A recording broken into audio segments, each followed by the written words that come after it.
Shalom, yuk kita baca beberapa ayat berikut ini.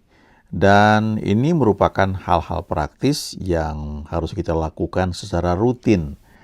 Nantinya menjadi satu habit baru yang tentunya bermanfaat buat kita semua. Ya, kita lihat ayat berikut ini. 1 Timotius 5 ayat 23. Janganlah minum air saja, melainkan tambahkanlah anggur sedikit, berhubung pencernaanmu terganggu dan tubuhmu sering lemah. Ini surat yang ditulis oleh Paulus kepada muridnya, yaitu Timotius. Dan ini surat yang ditulis ketika Paulus sudah sangat dewasa dan dia hampir menyelesaikan tugas yang Tuhan berikan kepada dia untuk melayani ya sebagai rasul. Nah, menarik sekali karena saya sempat juga berpikir ya, kenapa Paulus yang mujizatnya luar biasa yang Tuhan kerjakan dalam hidupnya, kok nasihati Timotius hal-hal seperti ini? Kenapa dia nggak bilang kepada Timotius, ayo Timotius tumpang tangan, doakan tengking penyakit itu, tubuhmu sering lemah, ya pencernaanmu terganggu, tengking itu sehingga engkau sehat kembali. Tapi kok dia kasih satu tips yang sebenarnya ini kan sifatnya jasmani, sifatnya medis ya. Ya, jangan minum air saja, tambahkan anggur sedikit ya. Kira-kira kalau diterjemahkan, jangan hanya minum air saja, tambahkan suplemen, minum obat atau minum vitamin, sebab pencernaanmu terganggu dan tubuhmu sering lemah. Mungkin kalau kita lihat konteks sekarang, sebagian orang tuh kadang-kadang kena gangguan asam lambung ya. Jadi ternyata perlu perhatikan makanan minumannya. Jangan hanya doanya saja, tapi hal praktisnya perlu diperhatikan ya. Apa yang perlu dihindari atau apa yang perlu ditambah. Kita perlu ingat bahwa tubuh kita ini ya tidak sendirian, tapi kita ini kan roh jiwa tubuh. Paulus mengatakan di 1 Tesalonika 5 ayat 23, semoga Allah damai sejahtera menguduskan kamu seluruhnya, dan semoga roh, jiwa, dan tubuhmu terpelihara sempurna dengan tak bercacat pada kedatangan Yesus Kristus Tuhan kita. Jadi artinya tidak hanya roh kita yang lahir baru, tidak bisa berbuat dosa, roh yang sempurna, tapi juga jiwa kita. Ada proses pengudusan, sanctification, supaya jiwa ini menjadi jiwa yang makmur, jiwa yang kaya, yang sesuai dengan firman Tuhan. Dan dampaknya akan kepada tubuh kita. Tubuh kita juga akan menjadi tubuh yang sehat. Ya, bukan tubuh yang penuh dengan berbagai macam penyakit atau kelemahan. Ini merupakan doa dari Paulus. Dan kita percaya bahwa doanya ini tidak hanya untuk jemaat di Tesalonika, tapi juga untuk kita semua. Karena firman Tuhan yang dia tulis ini menjadi pegangan, menjadi satu pesan yang Tuhan sampaikan kepada kita, kepada gereja di akhir zaman yang hidup di zaman perjanjian baru. Nah, untuk mencapai ini, ya ternyata tidak hanya dari roh dan jiwa saja, tapi tubuh ini juga ternyata harus diperhatikan ya. Ada hal-hal praktis yang perlu kita lakukan dan itu sifatnya harus konsisten ya, berkesinambungan. Sama seperti seorang olahragawan atau seorang binaragawan ketika dia mau bentuk tubuhnya menjadi berotot, menjadi six pack ya kalau pria gitu. Nah, itu perlu konsisten, ada hal-hal yang perlu dilakukan. Ya, itu nggak bisa dengan ditumpangin tangan, ditengking, ya, didoakan, terjadi mujizat ya. Bukannya nggak bisa, tentu kita percaya nggak ada yang mustahil bagi Tuhan ya. Tetapi secara umum ya itu ada proses yang harus dilalui. Ya, sedangkan kita baca di Alkitab, Allah atau Tuhan yang menjelma menjadi manusia itu saja, dia melalui proses. Dia tidak tiba-tiba datang sebagai manusia, tapi dia lewat proses. Dia lahir lewat rahim dari seorang perawan, yaitu Maria. Dia 9 bulan di dalam kandungan Maria, dan dia lahir sebagai bayi, dan dia bertumbuh 30 tahun, baru dia melayani. Jadi ada proses yang dilalui. Coba kita lihat ya, ini contoh lain hal praktis yang tidak sekedar kita bisa doakan, tapi ada bagian yang perlu kita lakukan. Ini satu kutipan ya, happiness in marriage does not just happen. It takes work. Kebahagiaan dalam pernikahan itu tidak terjadi begitu saja, tapi perlu usaha, perlu kerjasama.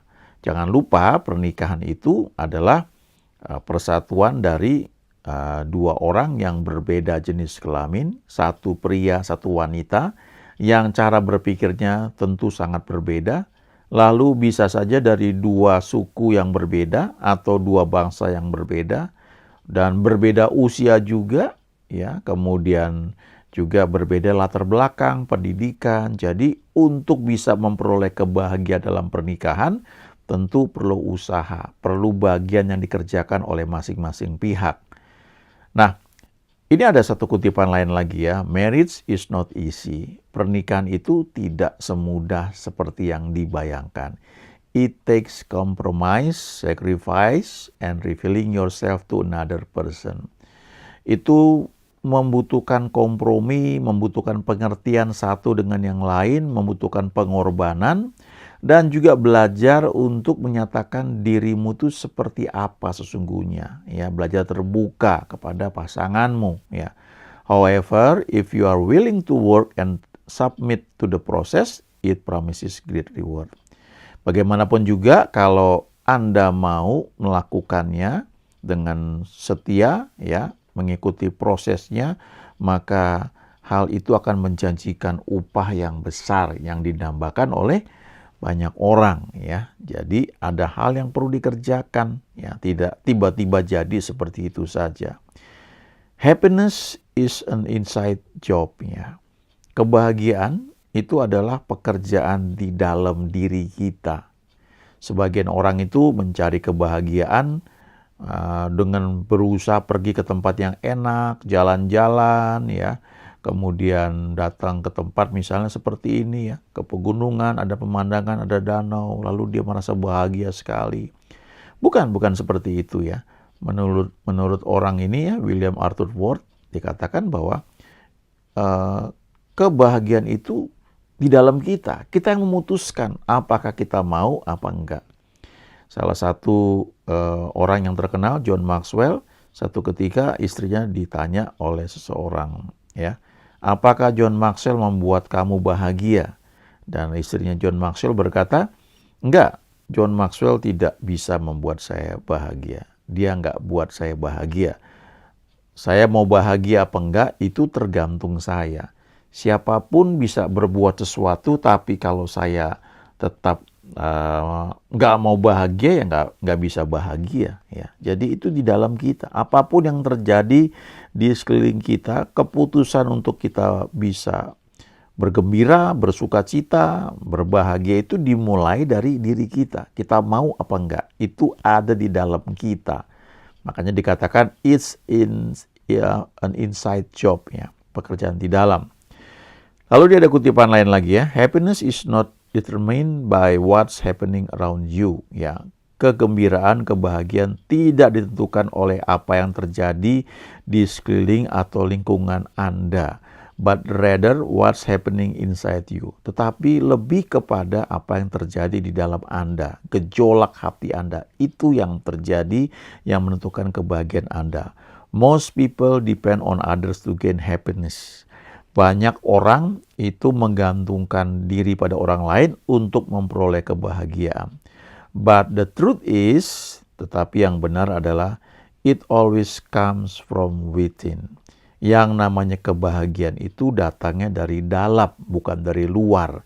Jadi kita nggak bisa komplain, itu karena atasan kita sih begini, jadi saya nggak bahagia. Itu karena suami saya, karena istri saya, makanya saya tidak bahagia. Jadi kalau kita menggantungkan pada orang lain, kita nggak akan pernah bisa berbahagia, nggak pernah bisa bersuka cita. Karena orang lain kan punya kehendak bebas, ya. Tapi kita juga punya kehendak bebas, kita mau nggak dibentuk, kita mau nggak untuk memutuskan, ya, apapun yang terjadi saya tetap bisa berbahagia karena itu keputusan ada pada saya. Ya, jadi ketika istrinya John Maxwell bilang bahwa suaminya tidak membuat dia bahagia, itu awalnya membuat John Maxwell itu kaget. Ya. Tapi kemudian istrinya bilang, tidak seorang pun bisa membuat saya bahagia. Hanya saya yang memutuskan, ya. Saya mau apa enggak. Jadi bukan orang lain. Paulus juga mengatakan hal ini di Filipi 4 ayat 4. Dia berkata, bersukacitalah senantiasa dalam Tuhan. Sekali lagi kukatakan bersukacitalah. Jangan lupa waktu Paulus tulis surat ini, dia sedang di penjara. Dia punya banyak alasan untuk tidak bersukacita. Dia punya banyak alasan untuk bersedih, tetapi dia bersukacita dan dia ajarkan kepada kita juga untuk bersukacita senantiasa dalam Tuhan. Ini lagi hal menarik ya. Ada hal-hal yang perlu kita pelajari sebagai hal-hal praktis dan step by step kita tahu lalu kita terapkan. Ya, ada beberapa buku yang isinya seperti judul ini ya, What You Don't Know Can Kill You. Apa yang tidak kamu ketahui dapat membunuh kamu. Ini seorang dokter ya, yang dia membuat satu petunjuk radikal ya dari seorang dokter ini untuk mengalahkan semua penghalang untuk perawatan medis yang excellent, yang baik ya. Jadi artinya ya kita perlu tahu ya minuman kita misalnya bagaimana minuman yang sehat ya. Jangan diabaikan itu berapa liter minum air putih sehari. Itu hal-hal praktis yang perlu kita tahu dan kita terapkan. Ada seorang lagi namanya Dave Ramsey ya. Dia tulis begini ya. Ada satu pepatah atau ucapan yang bodoh ya menurut dia, yang mengatakan bahwa what you don't know cannot hurt you. Apa yang kamu nggak tahu tuh nggak bisa melukai kamu ya. Ini bodoh sekali, nggak benar ini pernyataan ini ya menurut Dave Ramsey. Lalu dia lanjutkan, what you don't know can kill you. Apa yang kamu nggak tahu tuh bisa membunuh kamu. If you don't know that tractor-trailer trucks hurt when hitting you, kalau kamu nggak ngerti, nggak tahu bahwa kalau truk trailer itu menabrak kamu, itu bisa melukai kamu, bahkan bisa membunuh kamu, then you can play in the middle of the interstate with no fear. Maka kamu bisa main dengan santai di tengah jalan tol, di tengah jalan antar provinsi tanpa rasa takut. But that doesn't mean you won't get killed. Tapi walaupun kamu bisa main dengan tenang, ya karena kamu nggak tahu bahaya yang dihadapi, bukan berarti kamu nggak akan terluka atau terbunuh. Kalau kamu main di tengah jalan tol, kamu dengan santainya, kamu nggak sadar bahwa kalau ada truk trailer yang sedang berjalan di jalan tol atau di jalan antar provinsi itu kalau nabrak kamu bisa fatal sekali. Ya. Jadi ini hal praktis ya, sama juga seperti listrik ya. Kita perlu ajarkan anak-anak kita jangan sampai menyentuh listrik ya yang bisa membahayakan. Ya, saya pernah alami dalam kebodohan saya. Ya, saya mau tes ada listrik apa enggak, saya nggak pakai tes pen, saya pakai tangan saya dan saya terpental gara-gara itu ya. Karena saya ya lalai waktu itu. Nah ini ada contoh lain lagi ya. Ada buku yang ditulis oleh Don Colbert ya.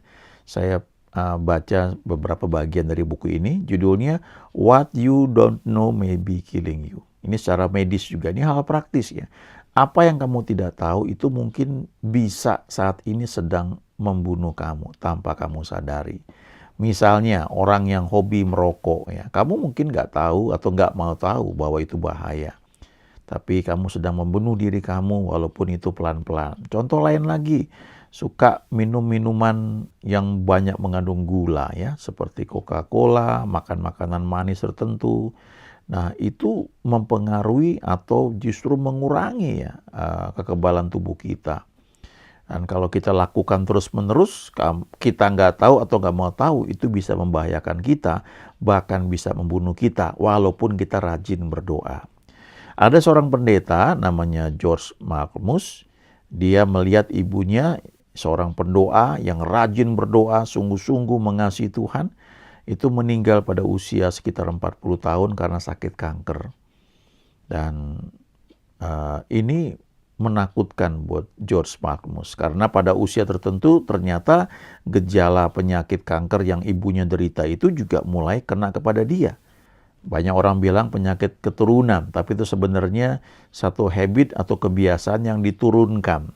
Jadi gaya hidup yang diturunkan itu menyebabkan penyakit yang diterima oleh seseorang itu turun kepada keturunannya, ya, karena gaya hidupnya nggak berubah. Jadi George Malcolmus ini waktu kena gejala penyakit kanker dan dokter sudah angkat tangan, dia lalu mencari cara bagaimana supaya dia bisa sembuh. Dan dia mulai menemukan satu diet yang dia sebut The Hallelujah Diet. Yaitu dia nggak makan daging, dia tidak makan produk-produk daging, dia hanya makan sayur, buah yang mentah yang belum diolah, ya. Dan dalam waktu kurang dari setahun penyakit kankernya hilang, dia sembuh, tidak hanya dari kanker, dari berbagai macam penyakit yang lain dia sembuh, ya.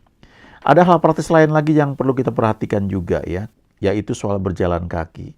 Kalau kita ini sudah terbiasa naik mobil, kadang-kadang kita lupa bahwa manfaat jalan kaki itu sangat baik sekali, ya. Ada 11 ditulis di sini, ya, bahwa kalau jalan kaki setiap menit dapat memperpanjang hidup 1,5 sampai 2 menit, ya. Dikatakan juga jalan kaki lebih lama setiap hari selama 40 menit, cara terbaik untuk menurunkan berat badan.